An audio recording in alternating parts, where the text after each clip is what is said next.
My name is Jack Mason, and I've been a forest ranger for over 20 years, patrolling the dense woods of the Smoky Mountains. The forest has always been my home, a place of solace where I could escape the chaos of the world. But nothing could have prepared me for the horrors I would face in these mountains, horrors that began with the abduction of my wife. It started a few months ago. I had just returned from a week-long shift when I found the house eerily quiet. My wife, Emily, wasn't home.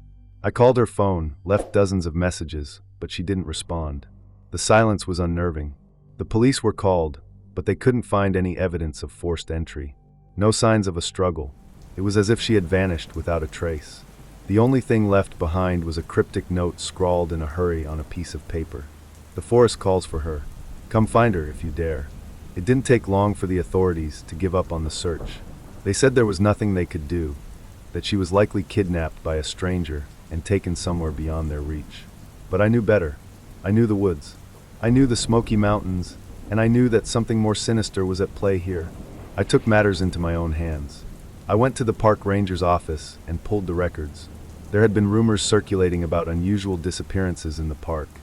Strange noises in the night, hikers and campers vanishing without a trace. Most people dismissed it as urban legend, but I knew better.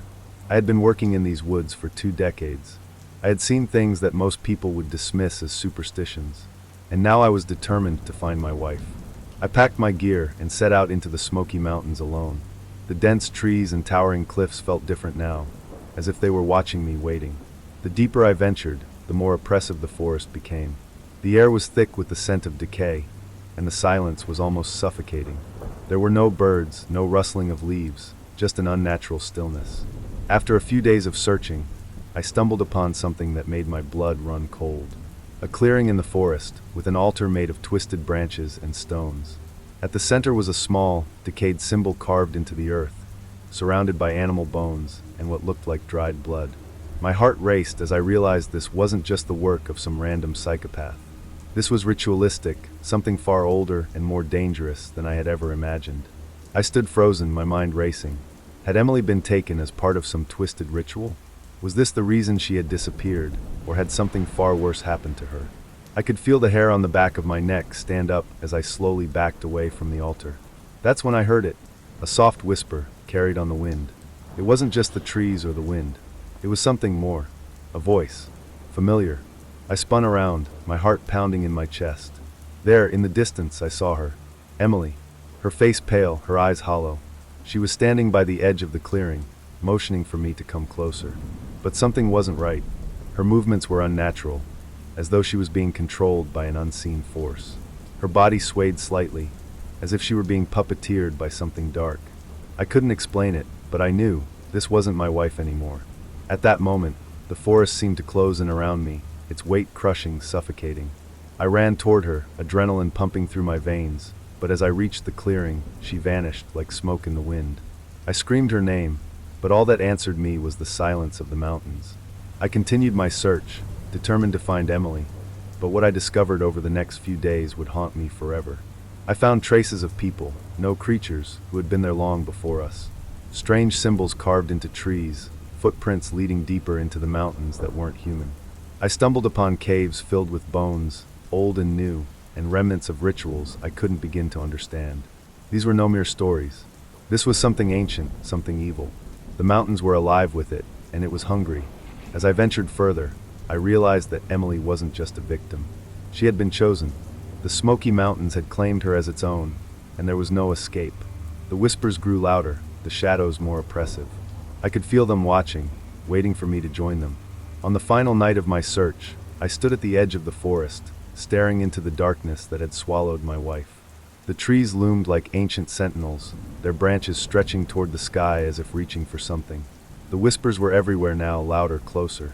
And then I understood. I had been drawn here, just like all the others before me. The forest didn't just claim lives, it claimed souls. And it wasn't finished with me yet. My name is Jack Mason, and the Smoky Mountains have taken everything from me. My wife, my sanity, and now my soul. If you ever find yourself near this cursed place, take my warning to heart. Once the forest calls to you, there's no escaping it.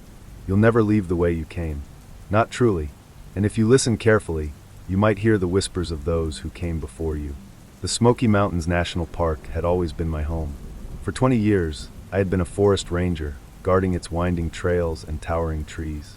The vast expanse of greenery, the subtle hum of nature, and the sense of isolation were all I ever needed. But after what happened with Emily, I realized the forest was not just a home. It was something more. It was an entity, alive in a way I had never imagined, with secrets buried deep within its ancient roots. To understand what happened, you need to know about the mountains themselves. The Smoky Mountains aren't just any ordinary park. They are steeped in mystery. Many of the trees in the park are centuries old, their trunks twisted with age and shrouded in mist that gives the landscape an eerie, otherworldly aura. The dense fog that blankets the park isn't just weather. It feels like a veil, as if something is hiding beneath it. There's a legend passed down among the locals. The Smoky Mountains are cursed, a place where time doesn't behave as it should, and those who linger too long may never return. I had dismissed those rumors for years. It was just folklore, I told myself. I had walked these woods for decades without incident, but after Emily vanished, everything changed. Every part of the forest began to feel different, as if it was holding its breath, waiting for something. That feeling intensified once I started digging into the mystery of her disappearance. What I found only deepened my fear. The legends were more than just stories. I started hearing whispers. The first time it happened, I thought I was imagining it. After all, the wind can make strange sounds in the woods, especially when the fog rolls in thick and heavy. But the whispers weren't the wind. They were words, faint and impossible to ignore. I couldn't make them out, but they seemed to follow me, lingering in the air, beckoning me deeper into the forest. It was as if the mountains were calling to me, urging me to uncover something dark. I came to realize that the mountains had always been there, waiting for the right moment. They were ancient, older than any of us could comprehend. Over the years, the land had been home to indigenous tribes who believed in the forest's spiritual power. They knew the truth, even if they never spoke of it. It was said that those who wandered too far into the depths of the park would find themselves in a place outside of time, a realm where the lines between life and death blurred. Those who ventured too far would be lost forever, trapped in the forest's grip. As the days passed, I began uncovering strange markers, carved symbols etched into trees, circles of stones arranged in patterns I couldn't understand, old relics scattered throughout the forest floor. Some of these symbols matched ancient drawings I had seen in old journals from the park's early days. These journals spoke of rituals, ceremonies, and offerings made to appease whatever lived in the heart of the Smoky Mountains. What I learned over the course of my search was that the park was not just a habitat for animals and plants. It was the home of something far darker, something that had been here long before humanity arrived. The creatures that I had once written off as myths, cryptids, spirits, and demons were real. They were not just stories. They were the ancient guardians of this land, and they had an agenda of their own. They were not kind, and they were not forgiving. Emily had been taken by something ancient, something far more powerful than I had ever imagined. The more I explored, the more I realized that she had been chosen, not as a victim, but as a sacrifice. The whispers grew louder, and I knew the park had its claws in her. There was no escape for her. I had come too late. In those early days of searching, I met other rangers, some of them older than me. They had been working in the park for decades, and most of them had seen things they couldn't explain. At first, I thought they were exaggerating, just the product of too much time in isolation. But as I listened to their stories, I began to understand. They had all seen the same things I was seeing. Strange lights in the trees, shadowy figures that followed them from the corners of their eyes, animals that acted strangely, as if they were more aware than they should be. I even spoke with one older ranger, a man named Roy, who had been there since the beginning. He was the one who first told me about the curse. Roy said, "You can't fight it, Jack. Once the mountains call to you, once you're marked by the forest, there's no escaping it. It changes you. It takes what it wants, and you can't stop it." At first, I was skeptical, but now, in the heart of the forest, I could feel it, the pull of the land. The mountains didn't want me to leave. They wanted me to become part of it, just like Emily. I could feel the air shift around me, thick with tension, as if the forest itself was aware of my presence. Every step I took felt like it was being watched. The trees, the shadows, they were all alive in a way I couldn't explain. I started to understand why Roy had said there was no escaping it. The forest had a way of bending reality, of warping time. I could feel it in my bones, that creeping sense of being trapped in a loop, unable to break free. As I ventured deeper, I realized that what I was facing wasn't just a physical threat, it was psychological. It was a war of wills, and the mountains were winning. It was at that moment, standing at the edge of the clearing where I last saw Emily, that I understood the true nature of the forest. It wasn't just about the creatures or the rituals, it was about power. The power to control, to manipulate, to possess. And it was too late for me to fight it. Once you enter the heart of the Smoky Mountains, it never lets you go. It all started when I was called to the Smoky Mountains National Park, a place I had known for years. I was a seasoned forest ranger, accustomed to the vast expanse of trees, the wildlife, and the ever-changing weather conditions. But nothing could have prepared me for what awaited me there: the deep darkness, the secrets buried beneath the soil, and the relentless force of nature that seemed to have a life of its own. At first, I thought my mission was simple. A series of reports had come through about strange sightings, suspicious figures moving through the park, animals acting unnaturally aggressive, and even several missing persons. It was unusual, but not unheard of. The park had its share of oddities, especially during the darker months. My job was to investigate, find the source, and resolve the situation. But as I began my investigation, something started to feel off. The air in the park was thick with tension, like it was pressing down on my chest. Every step I took seemed to echo through the trees, as though the forest itself was listening to my every move. It didn't help that I had this sense of being watched, as if something was always lurking just out of sight, waiting for me to let my guard down. And I could never shake the feeling that something ancient, was at the heart of it all. The first sign that I was dealing with more than just a simple case came when I met the old ranger Roy. I had heard his name in passing from other rangers, but I had never met him in person until then. Roy had been working in the Smoky Mountains for over 30 years, and as soon as I mentioned the reports of missing persons, his expression darkened. He seemed to know more than he was willing to say, but I could see the fear in his eyes. "You don't know what you're dealing with," Roy said, his voice low. "There are things in those woods, Jack. Things that aren't supposed to be. You might think it's just wildlife, or people getting lost, but it's more than that. You'll see. You'll understand soon enough." At the time, I didn't know what he meant. It was easy to dismiss him as an old man spouting local legends, especially given the tension in his voice. But as I continued my investigation, I started to see what he was talking about. The sightings continued, and the reports became more frequent. The further I delved into the park, the stranger things became. I found remnants of campsites, abandoned and eerily untouched. No signs of struggle, no evidence of violence, just signs that someone had vanished without a trace. It was as if they had simply stepped off the face of the earth, leaving only their belongings behind. Then there were the sounds, the strange, guttural noises that echoed through the forest at night. At first, I thought they were animals, maybe predators out hunting. But the more I listened, the more I realized that these sounds were not like anything I had ever heard before. They were intelligent. There was a rhythm to them, a communication, as if something was calling to me, drawing me deeper into the forest. I began to track the sounds, following them through the dense underbrush.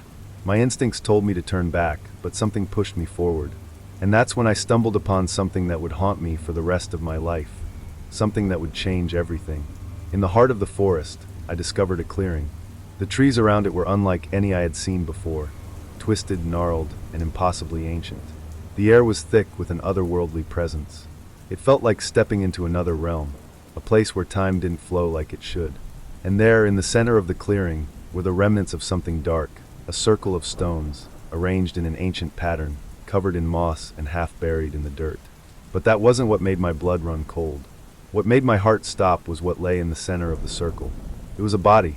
The corpse was mutilated, its limbs contorted in unnatural positions, and its skin was pale, almost translucent.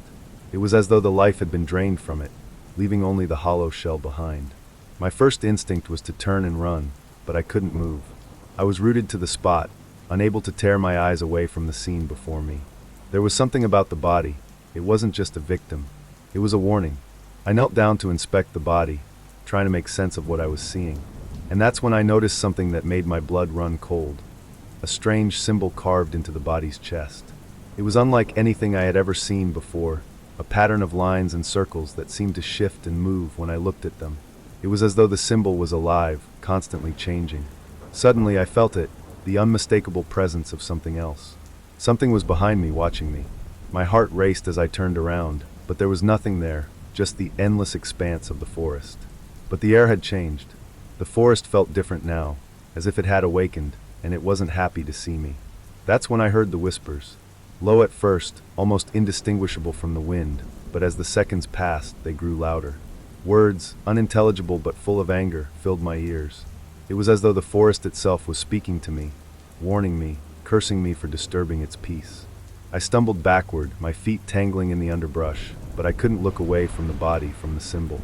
I didn't know it then, but that was the moment I was marked. The forest had claimed me, just like it had claimed the others. The longer I stayed, the deeper I sank into its grip, and there was no turning back. The conflict had only just begun. What I was dealing with was no longer just a man-made mystery. It was something far darker, something older than humanity itself. And now I was part of it. There was no escaping the Smoky Mountains. The forest had its claws in me, and I was trapped, whether I realized it or not.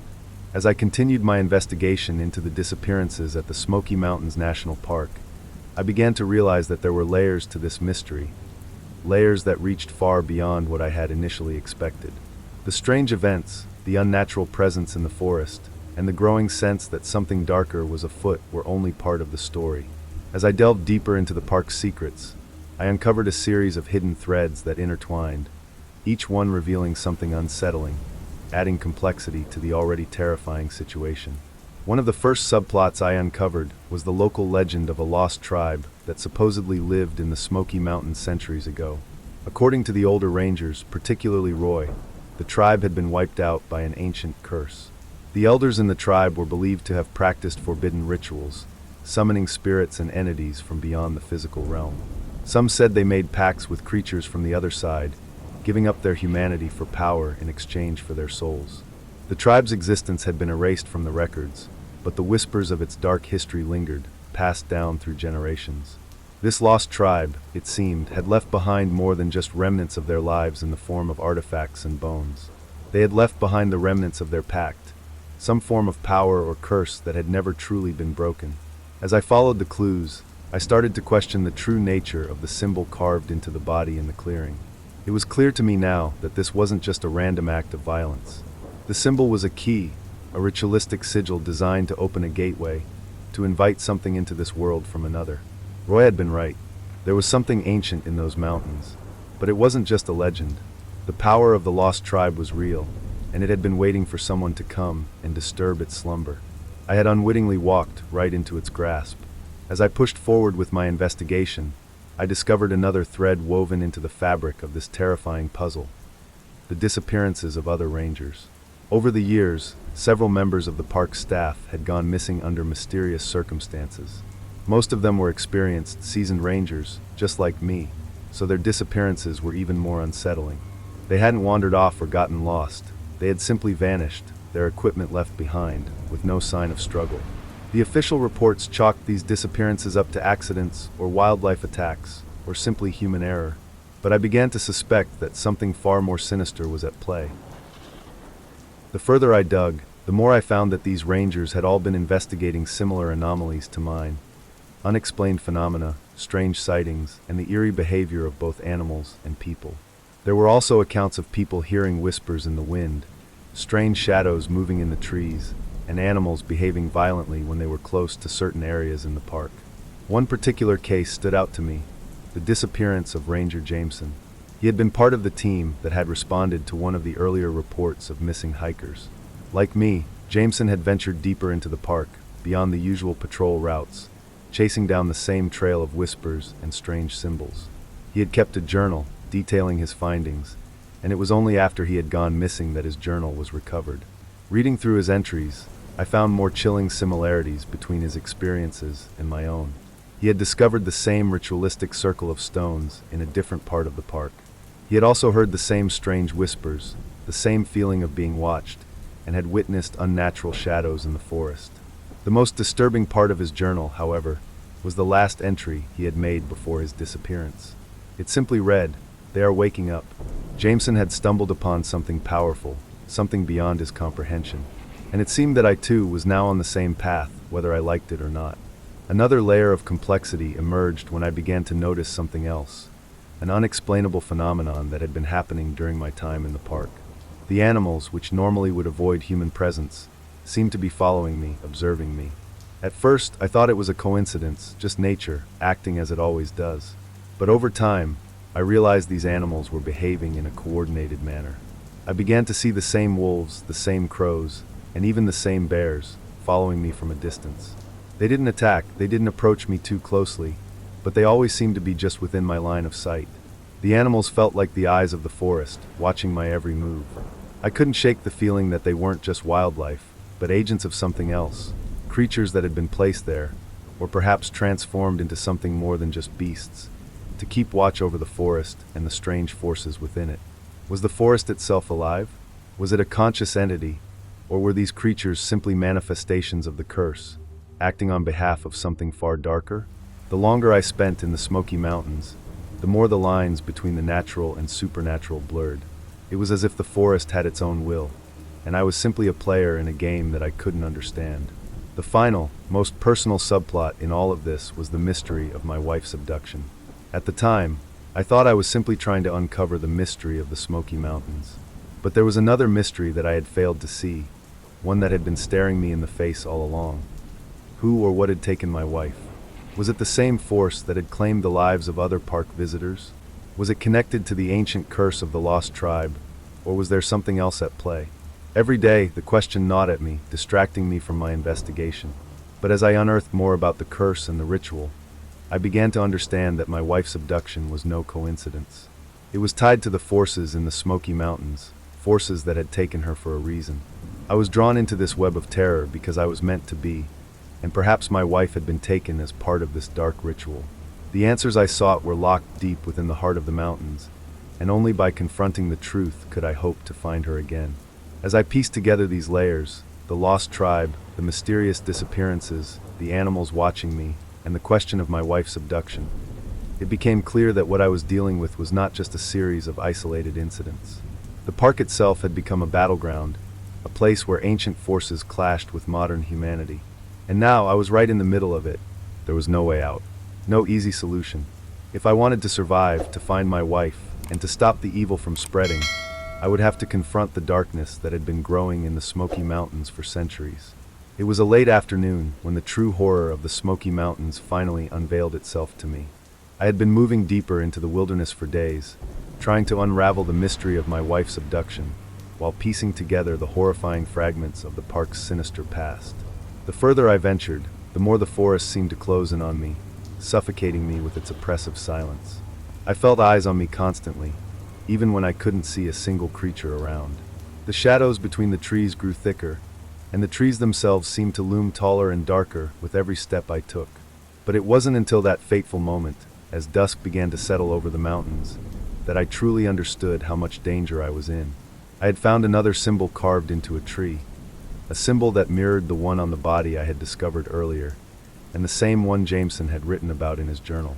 This symbol was different, however. It had a strange, pulsating glow, as if it were alive, breathing. My heart raced as I approached the tree, my instincts screaming that I should turn back, but my curiosity, and the desperate need to understand what was happening, drove me forward. As I reached out to touch the glowing mark, the ground beneath me trembled. I froze, panic flooding my veins. At first, it was subtle, just a slight vibration, but it quickly escalated into a violent shaking. The trees began to sway unnaturally, their limbs creaking and groaning, as if they were alive. Then came the whispers. Low and guttural, they echoed through the trees, weaving in and out of the wind. I couldn't make out the words, but I could feel their malevolent intent. I backed away from the tree, but the ground beneath me felt like it was shifting, warping, and I stumbled to keep my balance. It was as if the forest itself was reacting to my presence, growing more hostile with every moment I stayed. And then I saw it, a shadow moving between the trees. At first, it seemed like a trick of the light, but as I focused, the shadow began to take form, becoming more defined, more real. It was massive, towering over the trees, a grotesque shape, like something from a nightmare. Its body seemed to be made of darkness itself, a shifting mass that defied the laws of nature. There were no features I could clearly make out, no face, no eyes, just a looming presence that filled me with a primal terror. The creature let out a deep, rumbling growl that shook the air, and I knew then that it wasn't just an animal. It wasn't something natural, not a creature of this world. It was something else, something far older and far more dangerous. A flood of memories and pieces of information rushed through my mind. The whispers from the trees, the glowing symbols, the missing rangers. all of it suddenly clicked into place. This wasn't just a hunt for a missing person anymore. This wasn't even just about the strange forces within the park. This was about something far bigger, something that had been living beneath the surface of the world for centuries, waiting to be awoken. And I had unknowingly walked right into its grasp. The creature shifted, and I could hear the sound of its massive form moving through the trees. It wasn't walking like a normal animal. It was gliding, sliding, as if it were not bound by the same laws of gravity and space. I backed up further, my hand shaking as I reached for my rifle. But I knew, even before I lifted it, that a gun wouldn't be enough. This thing was beyond anything I could fight. In the growing darkness, I saw movement behind it, a figure smaller but no less terrifying. My heart stopped as I recognized the shape. It was a person. Or rather, it used to be a person. It was another one of those things, a twisted, malformed version of a human, its body contorted in unnatural ways, its eyes wide and vacant. This was the creature's herald, its messenger, and I realized with chilling clarity that it was responsible for the disappearances. It was drawing people into the park, offering them up as sacrifices to whatever ancient evil this creature was part of. I had been so consumed by the need to find my wife, to understand what was happening, that I hadn't seen it, the true evil that had been lurking in the shadows all along. This wasn't a random occurrence. This wasn't just some wild animal, or even a cryptid that needed to be hunted. This was a ritual, and I was the one who had been lured into it. But what terrified me more than anything was the realization that I wasn't just a passive observer anymore. I wasn't just investigating a mystery. I had become a part of it. I had been marked, chosen, for a purpose I couldn't yet comprehend. The creature, the unnatural forces in the park, they weren't just after my wife. They were after me too. And if I didn't find a way to stop them, I would become one of the sacrifices, lost to this place forever. The air grew colder, and I could see my breath in the growing darkness. The creature's shape began to shift, its form distorting into something even more monstrous. I could feel the ground beneath me vibrating with the power it was unleashing. It was time to face the truth. The forest was alive, and it wasn't just a natural forest. It was a living entity, a breeding ground for darkness and evil, and I was trapped in its web. With one last glance at the creature, I turned and ran, my heart pounding in my chest. I didn't know if I could outrun it, or if I could even make it out alive. But in that moment, I knew that my survival depended not on strength, but on my will to survive, and on finding the courage to face whatever darkness was waiting for me at the heart of the Smoky Mountains. As I ran through the darkening forest, the weight of what had just occurred settled heavily on my chest. The creature's presence, like a cold hand on the back of my neck, was never far behind.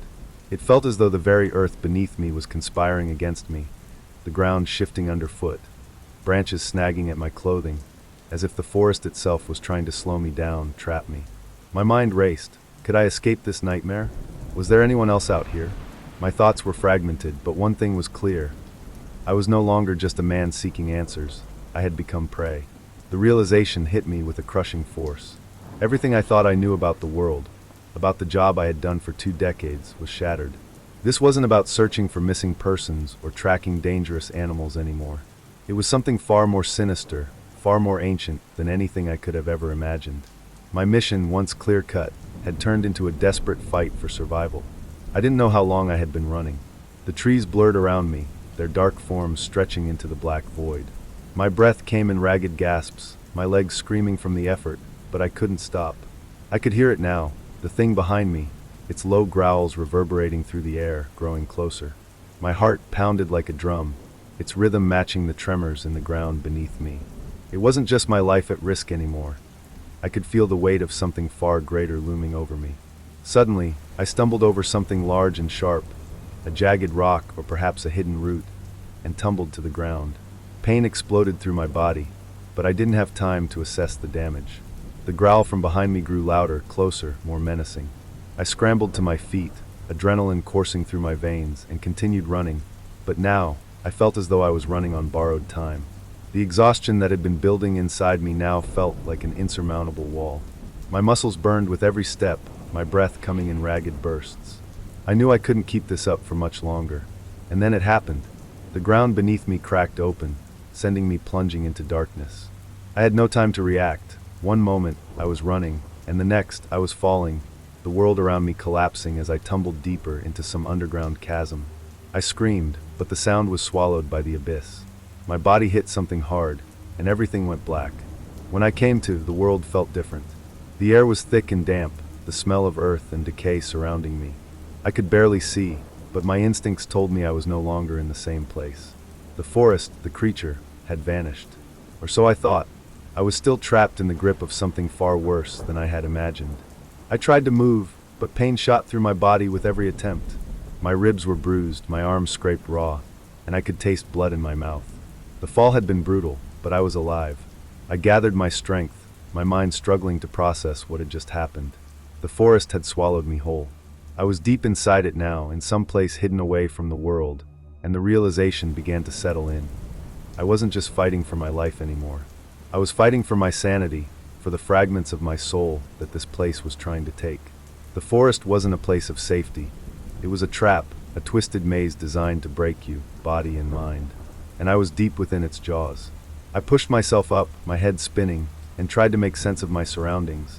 The walls of the chasm were slick with moss and grime, but my eyes caught something, movement. A figure stood at the far end of the tunnel, half hidden in the shadows. For a moment, I thought it was my wife, or at least someone who could help me. But as my eyes adjusted, I realized with a jolt of horror that it wasn't her. It was another one of them, the things that had been lurking in the park, the creatures that had twisted and mutilated human forms into something unrecognizable. The figure stepped forward, revealing its true form. Part human, part something else, something that defied description. Its face was contorted, eyes hollow, with strange symbols etched into its skin. I could see its mouth stretching into an unnatural grin as it began to approach, and a primal fear surged in me. This wasn't just an encounter with an enemy. It was the beginning of something far more horrific. These creatures were not random. They were part of the park's twisted ecosystem, the manifestations of an ancient evil that had festered for centuries. And it was clear now, they weren't hunting me, they were toying with me. I took a step back, heart hammering in my chest. My rifle was gone. I had dropped it in the fall, and now I was unarmed, vulnerable. I reached for anything I could use as a weapon, rocks, sticks, but the creature only laughed, a deep, unsettling sound that echoed through the chasm. "You should have stayed away," it rasped, its voice like nails on a chalkboard. "You weren't meant to survive this place." It was then that I understood the true horror. The forest had drawn me in, not because of my wife or the search. No, I had been a part of the story all along. The park didn't just want bodies. It wanted souls, and I was one of its chosen. I wasn't here just to rescue my wife. I was here to be consumed. The creature advanced, and I knew there was no escaping it. My time had run out. The creature loomed in front of me, its grotesque form growing larger with each step. My heart pounded so loudly in my chest that I could barely hear my own thoughts. Panic gripped me, but deep within the terror, something else stirred, something stronger. It was a defiance, a primal will to survive. The years of training, the experiences of the wild, all the battles I'd fought in my mind, now came flooding back to me. I was a forest ranger. I had survived worse. I wasn't going to die here, not like this, not without a fight. I stumbled backward, instinctively reaching for anything that could be used as a weapon. My eyes scanned the dark, damp cave. Sharp rocks jetted out of the walls, and a large, broken branch lay nearby. I grabbed it. It wasn't much, but it was better than nothing. My fingers tightened around the rough wood, my breath shallow but focused. I wasn't going to give up. The creature stopped for a moment, as if savoring the fear that emanated from me. It tilted its head, its hollow eyes glimmering with malevolent amusement. "You can't fight me," it hissed, its voice like an echo from the deepest pits of hell. "You're nothing." I didn't respond. I couldn't afford to be distracted by its taunts. I gritted my teeth, taking a step back to assess my surroundings. The cave was narrow, but it had a network of tunnels running deeper into the earth, the air thick with the scent of rot and decay. There was no way out, not the way I came, and certainly not with this thing blocking my only route to survival. But there was something I had learned during my years as a ranger, something that survival in these wild places had taught me. No matter how bad the odds, you always had the power to make a choice. I had always believed that the wilderness was my ally. It had always been a place I knew how to navigate, how to read, even when it seemed like it was out to get me. The darkness, the creatures, the endless unknown. It was all a part of the natural cycle, the chaos that would break you or make you stronger. The park had turned from a protector into something sinister, but I could still use what I knew to fight back. The land was no longer the enemy, it was my tool, and I was going to use it to survive. The creature charged at me suddenly, its claws swiping toward me with terrifying speed. I barely dodged in time, and the force of its attack sent me crashing into the stone wall behind me. My vision blurred for a moment, but I forced myself to shake it off. Pain exploded in my shoulder, but I stood firm. I had no choice but to fight back now, no choice but to become the predator. With a roar, I lunged at the creature, using the branch to jab at its exposed flank. It snarled, recoiling for a moment, and I saw my chance. I pressed my advantage, striking with all the strength I had left. The branch connected with the creature's side with a sickening crack, but it wasn't enough to stop it. The creature swiped at me again, its claws slashing through the air just inches from my face. I ducked and twisted, the motion familiar. My training as a ranger kicked in, pushing aside the terror that had gripped me earlier. It was then that I noticed something. The creature didn't just want to kill me, it was trying to wear me down. It was toying with me, playing a sick game, like a predator testing its prey before it moved in for the final strike. But I wasn't about to make this easy. I threw the branch aside, focusing on the creature's movements. It was fast, but it was predictable. It was feeding off my fear.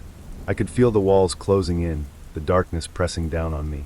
The cave seemed to grow smaller, the air heavier, but there was something inside me that snapped. I had nothing left to lose. I used the environment to my advantage. I leaped to one side, avoiding another swipe from the creature, and grabbed a jagged stone from the ground. I hurled it with all my might at the creature, hitting it square in the face. It howled in pain and staggered back.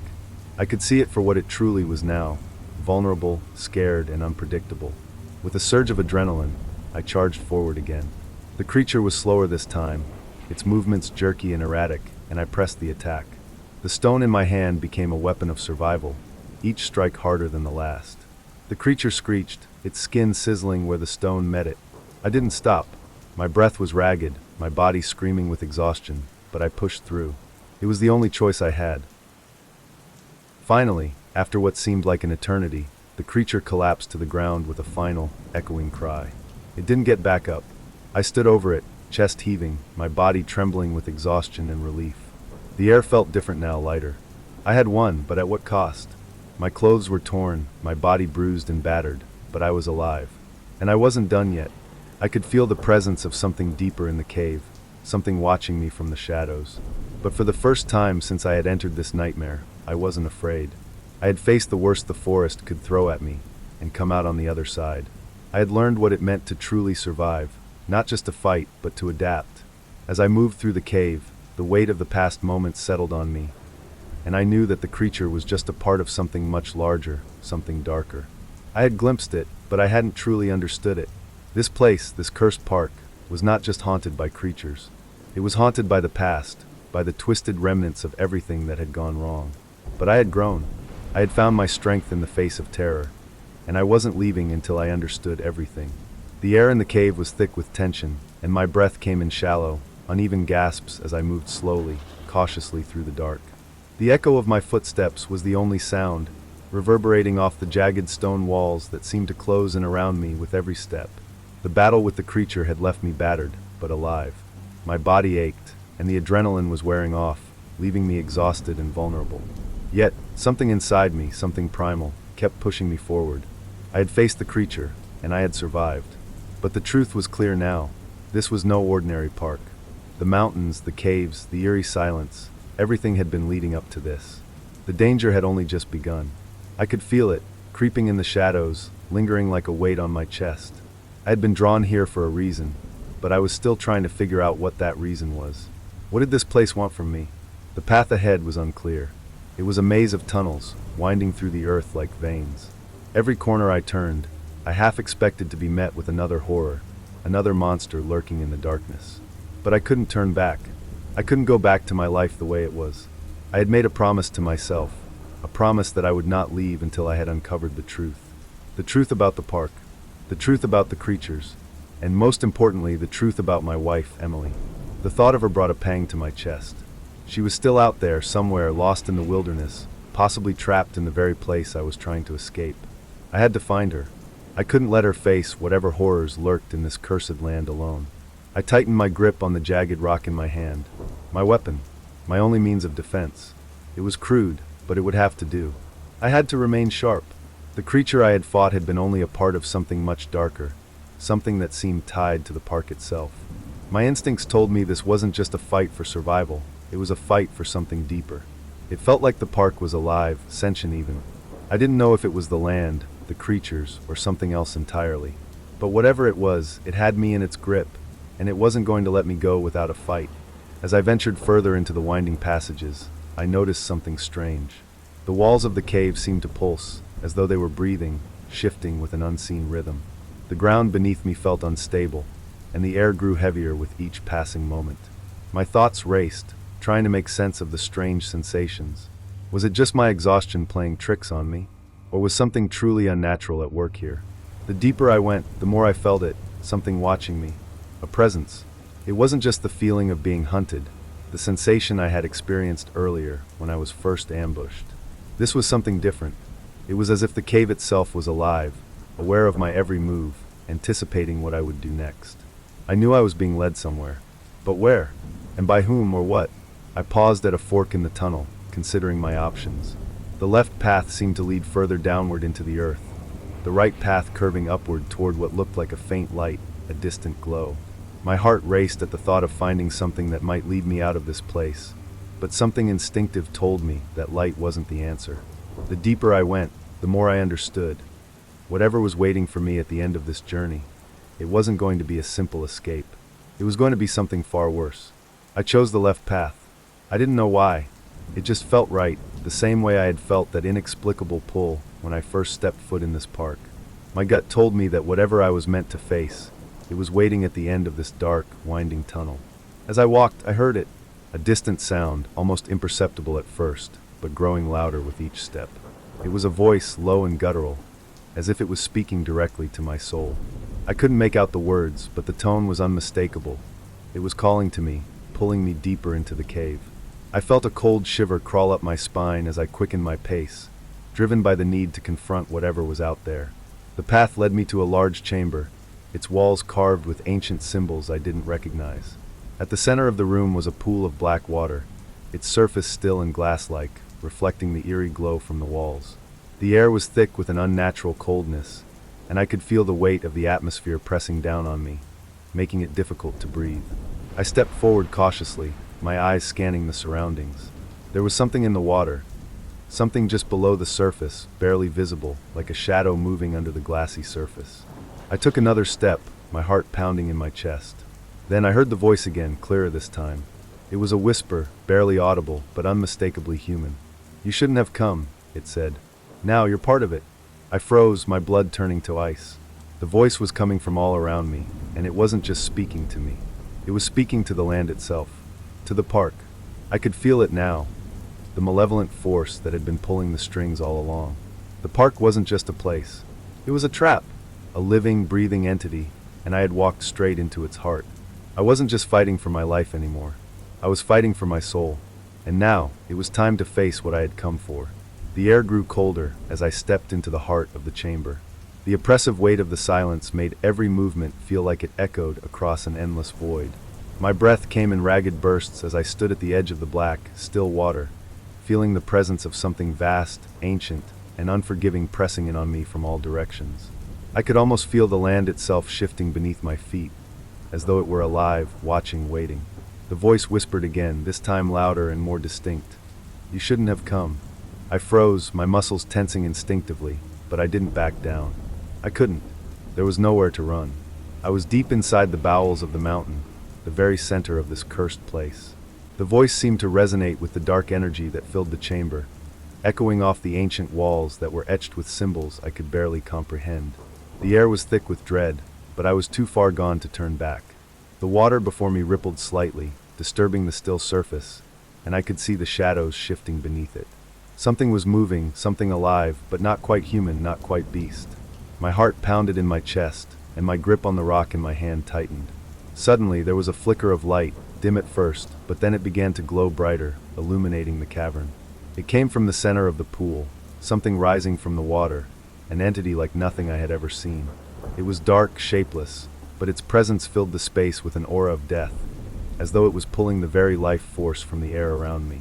It was the creature, the one I had felt haunting me for days, the one I had only glimpsed in fleeting shadows. But now it was here in front of me, taking form in the water as it slowly emerged. The water seemed to bend and distort around it, as if the very laws of nature were bending to its will. My heart raced, and for a moment I wanted to flee, to escape and leave this nightmare behind. But I couldn't. Not now. I had made it this far, and the truth was in front of me. The creature's form became clearer, something that could only be described as a hybrid, part human, part something far worse. It was tall, unnaturally thin, with limbs that were too long, fingers that reached down to the ground, and eyes that glowed an unsettling shade of amber. Its face was a hollow, empty void, and its very existence felt wrong, like something that shouldn't exist, something that had been pulled from the deepest corners of the world's nightmares. The creature stepped forward, and the ground beneath me vibrated with its movement. I could feel it in my bones, the presence of a malevolent force so powerful that it made the world around me tremble. "You came for her," it said, its voice like 1,000 whispers, low and guttural, coming from every direction at once. "But you do not understand. She is mine now." I didn't speak. There was nothing to say. What could I say to something like this? It wasn't human, and it didn't care for my attempts at reasoning.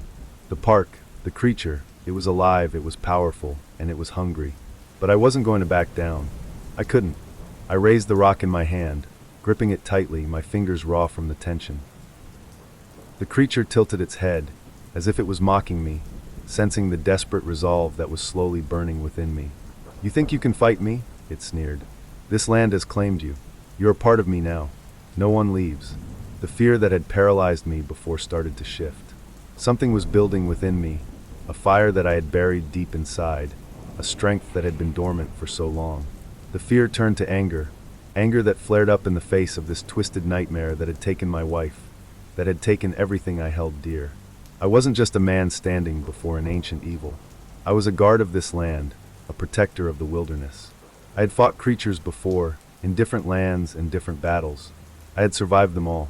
This creature wasn't going to break me. In one swift motion, I threw the rock at the creature.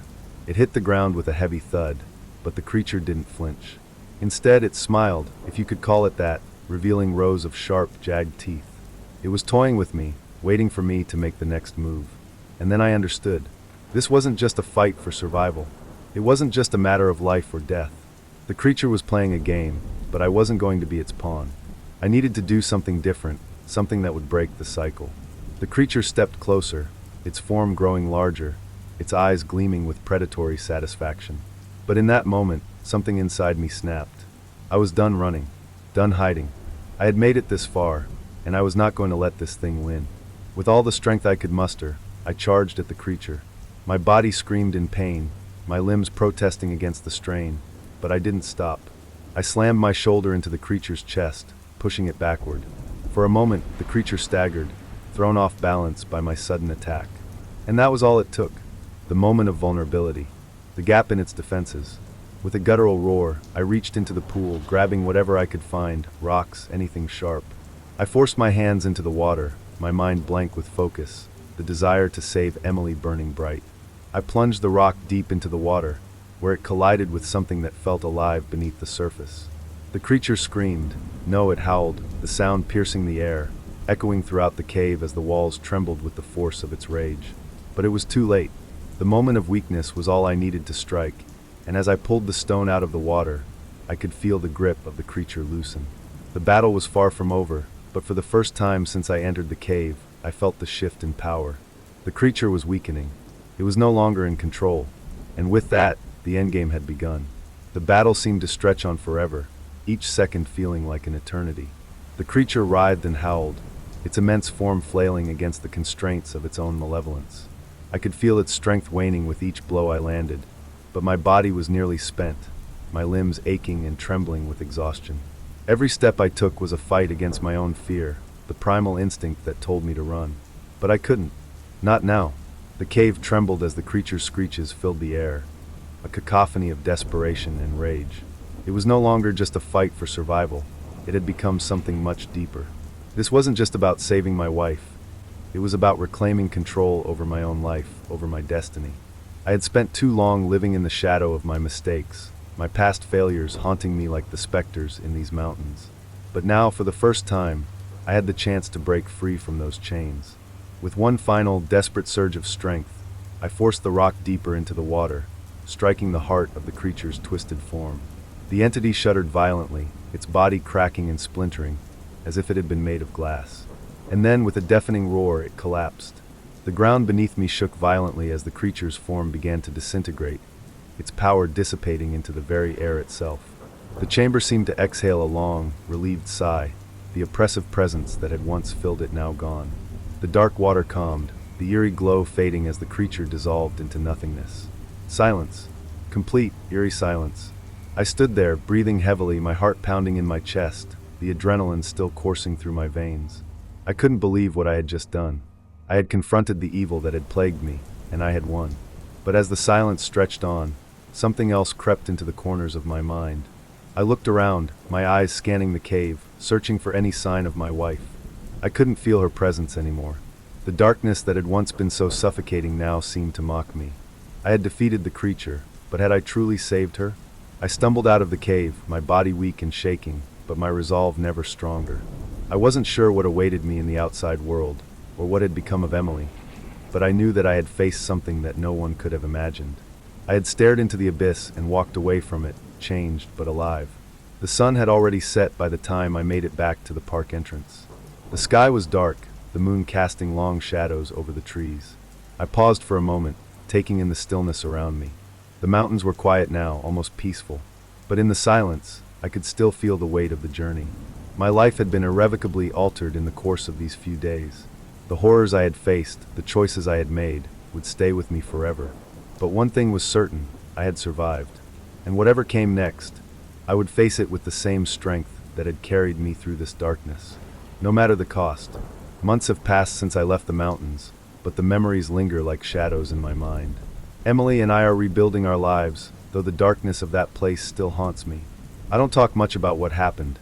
Some things are too horrible to explain, even to those closest to you. But I know one thing for certain. I'm no longer the man I was before. The horrors of the mountains have changed me, forged me into something stronger, something that can face any challenge. I can't undo the past, but I can control how I move forward.